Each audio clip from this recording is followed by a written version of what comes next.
Je vous retrouve aujourd'hui pour vous parler du papier carbone.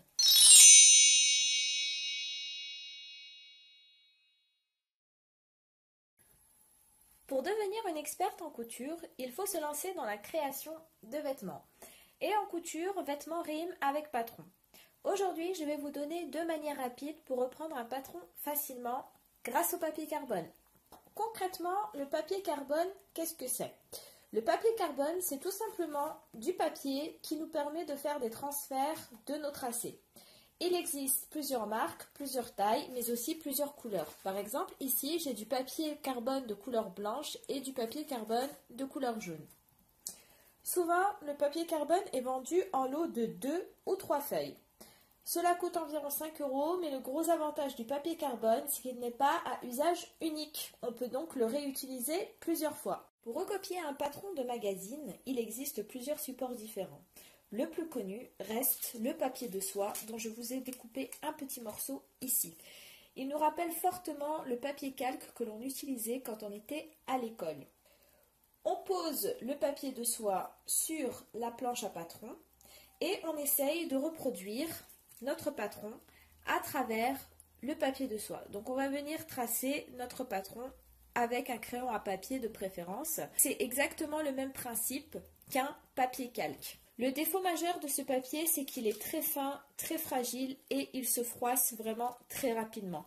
Par exemple, ici, comme vous pouvez le constater, j'ai conservé mon rouleau de papier dans un endroit en sûreté et malgré tout, vous voyez qu'il est quand même assez froissé. Vous pouvez quand même le repasser au préalable. Ici, je l'ai repassé, ça ne se voit pas, mais je l'ai fait. Et malgré tout, il reste quand même un petit peu froissé. Alors, l'autre défaut de ce type de papier, c'est qu'il est vraiment difficile de voir à travers. Quand il s'agit de grandes pièces où vous avez des repères qui sont écrits avec des gros caractères, ça va encore. Mais sur d'autres planches à patron où vous avez vraiment des petits caractères, c'est très difficile de voir correctement à travers. Il faut vraiment plisser les yeux pour voir correctement et ne pas se tromper. Pour résumer, le papier de soie est accessible, il est relativement pas très cher, mais par contre, il a une durée de vie quand même très très fragile, il se froisse très rapidement et il se déchire aussi assez facilement. On peut aussi reprendre ces patrons sur un papier craft comme ceci. Donc bien évidemment, c'est un papier qui est beaucoup plus résistant que le papier de soie. Mais là, on a un problème parce que si vous mettez votre papier sur votre planche à patron, vous allez voir vraiment très difficilement à travers. Il est même quasi impossible de reprendre une planche à patron correctement et très précisément avec du papier craft. C'est là donc que va intervenir notre papier carbone. Pour utiliser le papier carbone avec le papier craft, la première des choses à faire, c'est de prendre son papier craft, de le positionner sur son plan de travail et vous allez mettre le côté où vous voulez dessiner vos pièces de patron face à vous.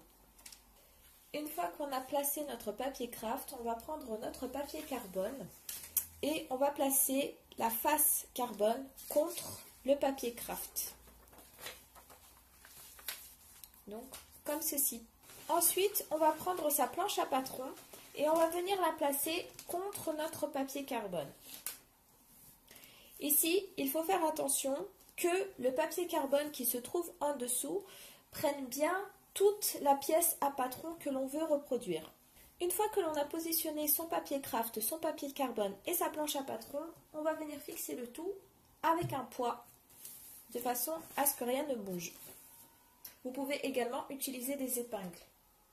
Ensuite, ce que l'on va venir faire, c'est qu'on va simplement reproduire le tracé de notre pièce.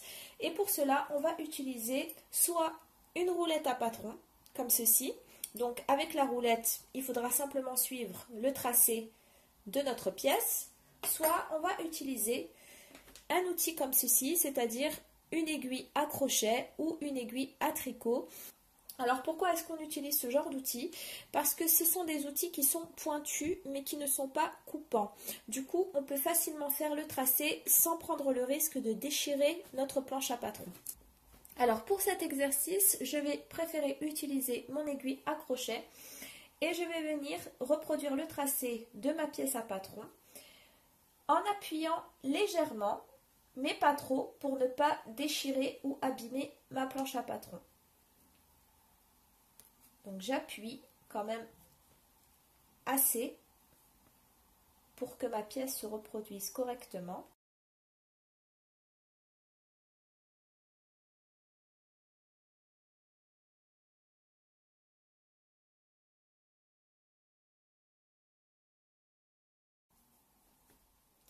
Je n'oublie pas d'écrire mes repères, mais ça vous pouvez les rajouter par la suite.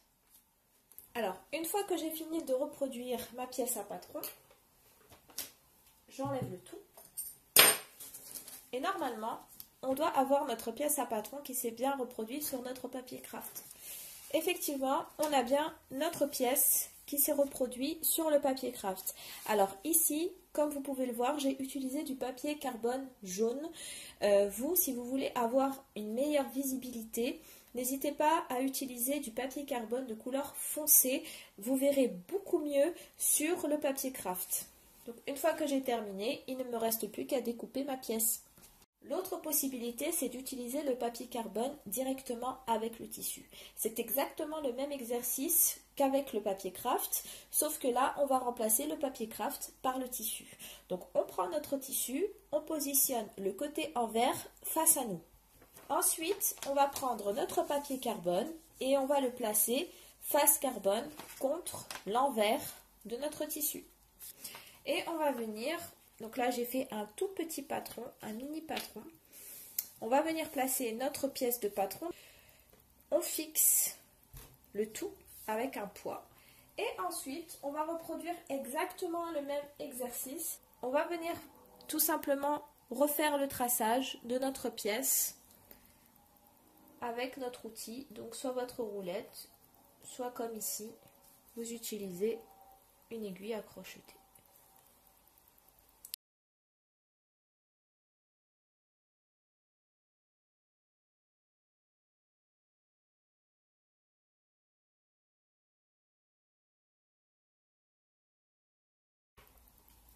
Donc une fois que j'ai fait mon traçage, j'enlève mes feuilles de papier. Voici le résultat. Comme vous pouvez le voir, notre patron s'est parfaitement reproduit sur notre tissu. Cependant, si vous avez du mal à voir, vous pouvez retracer par-dessus vos lignes avec une craie. Alors, une dernière astuce pour terminer, sachez que vous ne trouverez pas de papier carbone en rouleau, vous ne trouverez pas de papier carbone de grande taille. Donc l'astuce que je peux vous donner, si vous travaillez par exemple sur des robes longues et que vous devez travailler sur des pièces de patron qui sont quand même assez grandes, prenez tout simplement vos feuilles de papier et vous allez les mettre l'une à côté de l'autre. Donc vous allez former une ligne en fait, de la longueur que vous voulez. Et puis ensuite vous allez simplement les coller ensemble avec du rouleau adhésif. Voilà, donc de cette façon-là, vous allez avoir une très grande planche de papier à patron. Donc j'espère que cette vidéo a bien été claire pour vous, que vous avez appris comment bien utiliser le papier carbone. Si vous avez une question, n'hésitez pas à me la laisser en commentaire. Sur ce, je vous souhaite de très belles coutures et je vous dis à très bientôt.